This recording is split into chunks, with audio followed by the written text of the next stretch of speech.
بسم اللہ الرحمن الرحیم۔ عورت مرد کے لیے امتحان ہے۔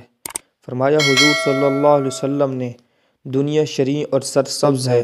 اللہ نے اس دنیا کو تمہارے حوالے کیا ہے تاکہ تمہاری آزمائش کرے کہ تم اس کو کس طرح استعمال کرتے ہو۔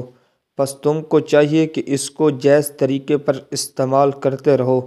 اس طرح عورت بھی تمہاری آزمائش کی چیز ہے، پس تم کو چاہیے کہ عورت کو بھی جائز طور پر استعمال کرو، کیونکہ بنی اسرائیل میں پہلا فتنہ عورتوں کی وجہ سے ہی برپا ہوا تھا، یعنی انہوں نے اپنی عورتوں کو چھوڑ کر دوسری عورتوں سے دل لگایا اور ان کے ساتھ منہ کالا کیا۔ یہ قصہ یوں ہے کہ حضرت موسیٰ علیہ السلام قوم جبارین سے جہاد کرنے کے لیے بنی اسرائیل کو ساتھ لے کر کنعان پہنچے۔ بلعام بن بعور کی تدابیر کے موافق اس قوم کی خوبصورت نوجوان لڑکیاں حضرت موسیٰ علیہ السلام کے لشکر میں چلی گئیں۔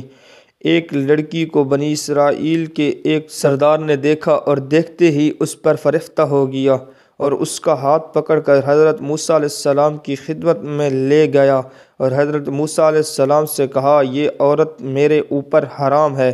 حضرت موسیٰ علیہ السلام نے فرمایا، ہاں، اس کے پاس ہرگز نہ جانا۔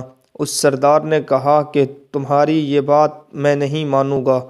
پھر اس عورت کو اپنے خیمے میں لے جا کر اس سے بدکاری کی۔ اس پر اللہ کا غضب جوش میں آیا اور آن کی آن میں بنی اسرائیل کے 70,000 آدمی ہلاک ہو گئے۔